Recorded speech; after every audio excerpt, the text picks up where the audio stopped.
ड्रामे के स्टार्ट में हमें पता चलता है कि चियोमी को छोटे साइज का हुए 4 हफ्ते हो चुके थे। वो बैठी ब्रेकफास्ट कर रही होती है जबकि मिनामी-कुन स्कूल जाने के लिए रेडी हो रहा था। दादी हॉस्पिटल से डिस्चार्ज होकर वापस आ चुकी थी। असुका मिनामी-कुन और चियोमी के पास आती है और बताती है कि मॉम ने पुलिस से चियोमी को दोबारा सर्च करने का कहा है। फिर स्कूल में रिको मिनामी-कुन के पास आता है और उसे कहता है कि मुझे तुमसे बहुत सी बातें पूछनी है, उस डॉल के बारे में जो इस वक्त तुम्हारी पॉकेट में है। दूसरी तरफ चियोमी की क्लास में सबको पता चल जाता है कि वो ऑनलाइन नॉवेल लिखती है। चियोमी के फ्रेंड्स उसकी फैमिली को भी बता देते हैं इस बारे में। उसके फादर नॉवेल पढ़ रहे होते हैं और कहते हैं कि मुझे नहीं पता था कि उसके पास ये टैलेंट है। असल में वो खुश थे कि चियोमी उन थॉट्स को लिख के बयान कर देती है जो वो किसी से नहीं कह पाती। नेक्स्ट सीन में मिनामी-कुन बीच पे बैठा चियोमी का ऑनलाइन नॉवेल पढ़ रहा होता है जिसमें चियोमी ने अपने और उसके बारे में सारी स्टोरी लिखी होती है। फिर मिनामी-कुन अपने रूम में चियोमी के साथ बैठा होता है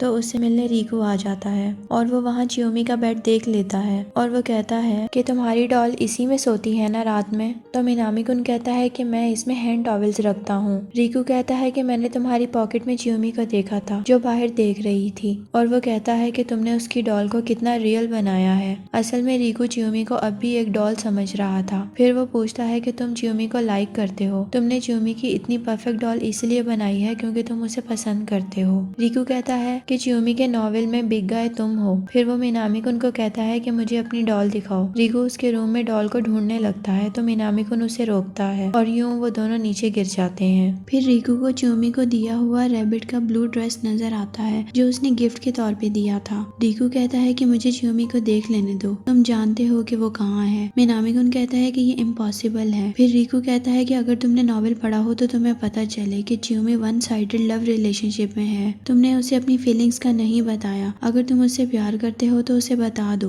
मिनामी-कुन कहता है कि मैं किसी को भी प्यार करने से डरता हूँ। जब मैं मिडिल स्कूल में था तो मेरे डैड मुझे छोड़ के चले गए और मैं समझता था कि वो हमेशा मेरी मॉम के साथ रहेंगे और मैं अपनी डैड की तरह नहीं बनना चाहता। लेकिन जब तुम चियोमी के साथ होते थे तो मैं अपसेट हो जाता था। रिको उसे कहता है कि तुम्हें चियोमी को अपनी फीलिंग्स बतानी चाहिए। उसे बताओ कि बिग गाय उस छोटी लड़की को पसंद करता है। फिर मिनामी-कुन कह देता है कि चियोमी मैं तुम्हें पसंद करता हूँ, तुम हमेशा से मेरा हिस्सा थी। रिको उसे हैरानी से देख रहा होता है। तभी चियोमी सामने आ जाती है जिसे देख के रिको शॉक में आ जाता है। वो रिको को सॉरी बोलती है। वो कहती है कि जब मैं छोटी हो गई थी तब मेरे पास पहनने को कुछ भी नहीं था, तब मैंने यही ब्लू ड्रेस पहना था और इसी ने मुझे प्रोटेक्ट किया था। फिर रिको जाने से पहले मिनामी-कुन से पूछता है कि क्या तुमने लकी मैलेट को यूज किया है, अगर किया है तो वो इनफ नहीं है। ओरिजिनल स्टोरी में प्रिंसेस मैलेट को यूज करने के बाद मॉर्निंग सन को देख के प्रे करती है और ओरिजिनल साइज में वापस आ जाती है। नेक्स्ट मिनामी-कुन चियोमी को लेकर ट्रिप पे जाता है। फिर मिनामी-कुन एक होटल में जाके नाइट स्टे करता है। अगले दिन वो एक जगह पे जाके सनराइज होने का वेट करने लगते हैं। जब सनराइज हो रहा होता है तो चियोमी प्रे करने लग जाती है ओरिजिनल साइज में वापस आने के लिए और यहीं ये एपिसोड खत्म हो जाती है। Thanks for watching, good bye.